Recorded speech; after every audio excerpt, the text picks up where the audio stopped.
Good morning, 7th grade. All right, like I said yesterday, we're going to go ahead and do a review today of everything we covered in chapter 6, which is not the whole chapter, mainly because I couldn't expect you guys to have protractors and stuff, and then it is a little advanced, so it's not a huge deal. You will pick up on it next year in algebra if we don't have it this year. It's not in our objectives. It was just a little bit extra. So I'm going to go ahead and cover what we talked about in chapter 6, and tomorrow you will be able to have a quiz. So you want to make sure you have all your notes readily available. If you didn't get them, go back, watch videos, redo them. I will be pausing this video here and there so that I can draw stuff and then we can talk about it. So if you need to do the same, that's fine. If you need to rewatch it, that's fine. I don't have graph paper here at my house. I didn't bring it home with me, so I'm going to do the best I can with regular paper. Okay, moving on. Okay, so we're going to talk about transformations. Remember, we talked about transforming being a change in shape, position, size, and stuff like that. For these transformations, these are all just a change in position. We don't change the size at all or anything like that. So these are all ones that change in position. So I have triangles ready for each. We talked about a translation. All right, and remember we made that analogy to Spanish, okay? When you speak another language, or if somebody else that you know speaks another language and they have a translator, they're saying the exact same thing. They're just saying it in a different way. So we're going to have the exact same shape. We're just going to have it in a different spot. So a translation is when the same shape, I'm going to try my best to make it the same shape.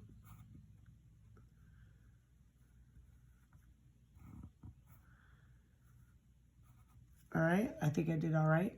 It's when it's just moved to another spot. That's it. A translation is when it's simply shifted. It looks the same. It's in the same tilt. It's the same exact shape.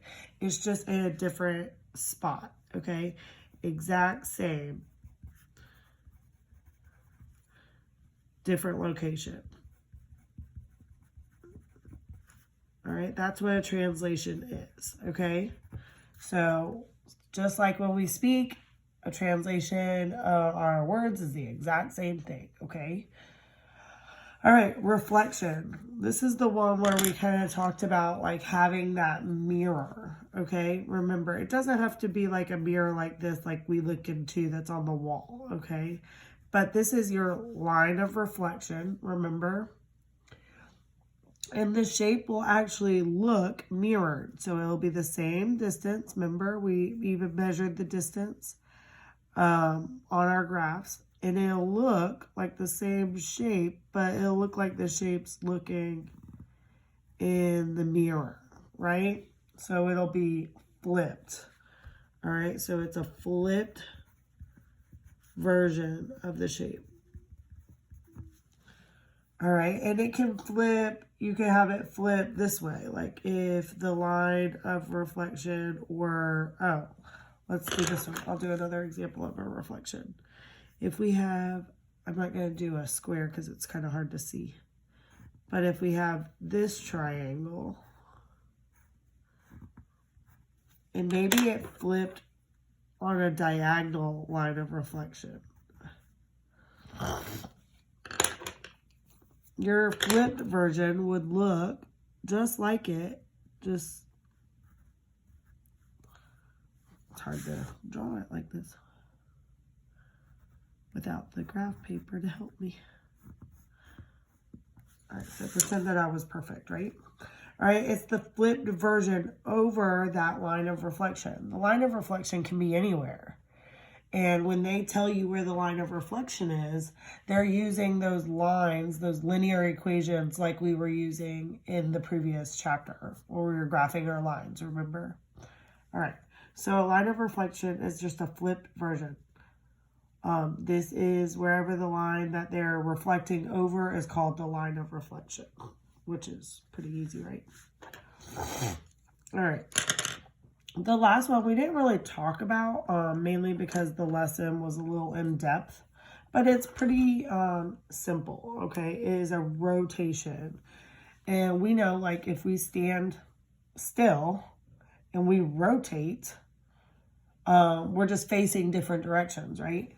So if we do this exact same shape, let me see. I'm going to turn my paper so it's easier for me to draw.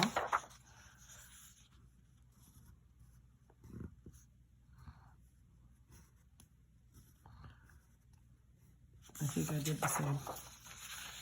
All right, you can see that this shape kind of turned this way, right? You can see it. The bottom is now on the top. The top is now on the bottom. Okay, so this had some sort of rotation. I think the example that was in your pod the other day looked like this. It was like some like weird E, I think. And it had the dot like in a spot. So then you were identifying the different transformations, and there was one like this. All right, and it had the dot here.